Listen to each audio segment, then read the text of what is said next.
Alrighty everyone, Ahsoka episodes 1 through 3 so far, I really have to be very clear with you guys, have absolutely been very underwhelming in my opinion, really not all that impressive, the acting is very subpar, the dialogue is predictable, let alone the actions of these characters are also very predictable because a lot of scenes that Dave Filoni chose in this series are literally copy and paste scenarios from either the original trilogy or the sequel trilogy movies. This is Mike Zero. Subscribe if you're new and like this video to see future updates. I'm also on Twitter at Mike01. I thank you also very much for the great and kind support. And let's get right into the subject, shall we? Now, we know that Kathleen Kennedy had some level of involvement in the Ahsoka series because Dave Filoni allowed her to take control of certain aspects of this series and really allowed her to throw in a lot of those copy and paste scenarios. But it was really all Filoni at the end of the day. This is the main writer of the show. Jon Favreau was not a co-writer, he was only a producer.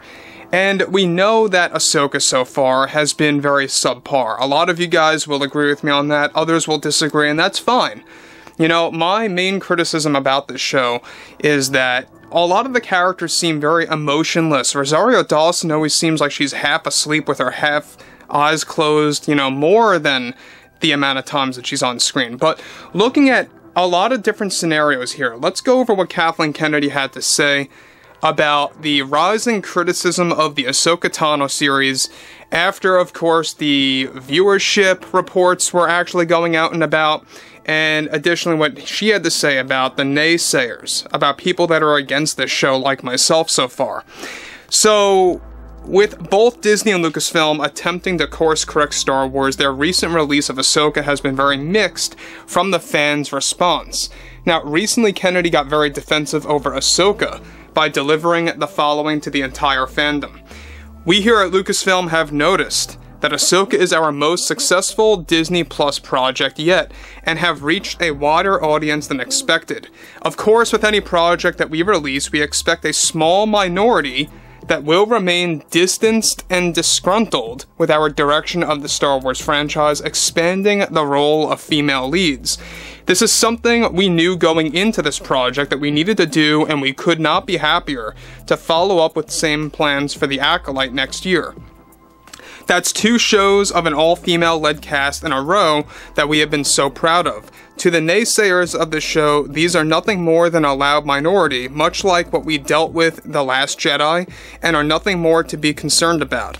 Those group of fans don't give us official answers on how likable an installment like this, of course, really is. The future is female for Star Wars, and that's what we believe in, and we now see the issue that regarding the fact that millions of films out there and shows over the years featured males. It's about time women get their fair shot. Now, let me just stop here for 1 second about what Kathleen Kennedy is putting out here. Now, she's going to eventually admit that this show is indeed a bait and switch, just like I talked about 2 days ago about Sabine Wren. You guys may recall about how my thoughts about this show are a pure bait and switch scenario where you think it's about Ahsoka, but really, slowly but surely, this show is really the Sabine show. It's all about her discovering, you know, the Force and rising to become a new Jedi.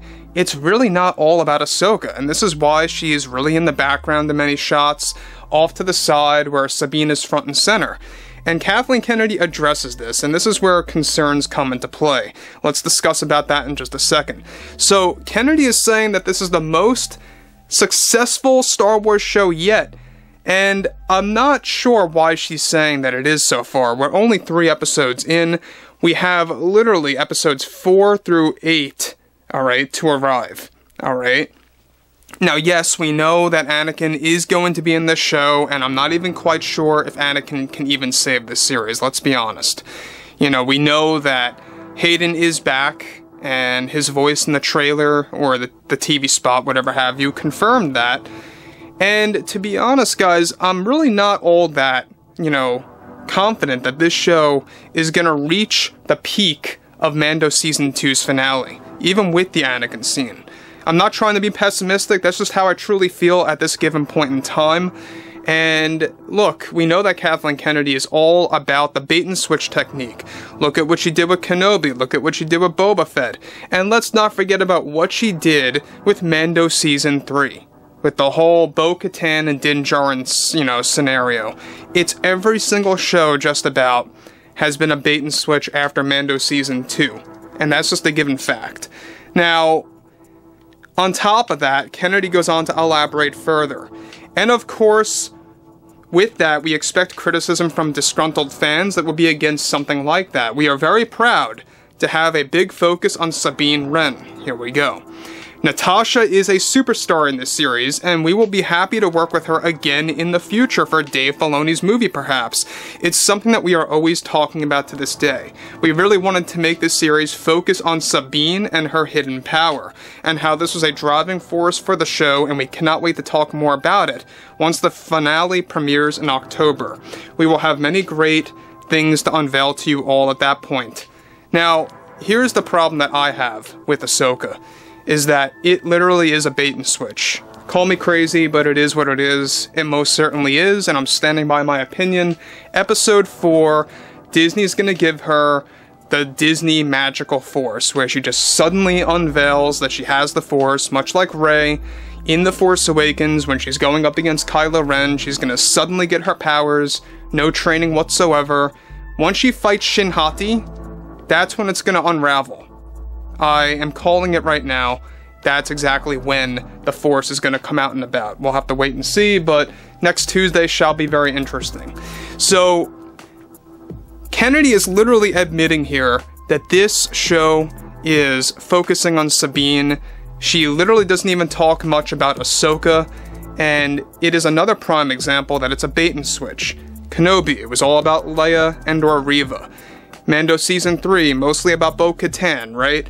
And Boba Fett, it really kind of made you believe that he was going to be the all-killer, no-filler type character, and it was the opposite. So that was like a different type of bait-and-switch scenario, personality-wise, right?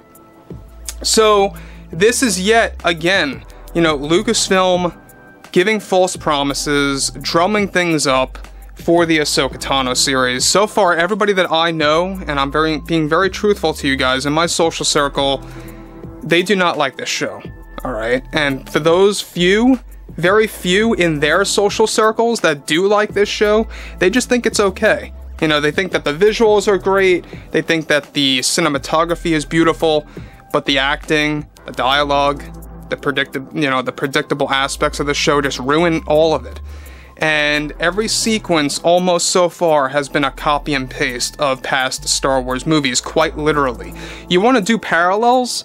That's fine, Dave Filoni, but when you do copy and paste scenarios one after the other, it gets very predictable. Episode 3 was literally A New Hope. You had the training, you had, of course, moments where Sabine is taking out those ships, much like the TIE fighters when Luke is doing that, the whole don't get cocky kind of scene. That whole sequence was literally A New Hope, extended. So anyway guys, drop a comment below, fill me in below in the comments what you all have to say about this, and if you guys did enjoy the content for today, make sure to drop a thumbs up on this video to support the channel, and I will catch you guys later.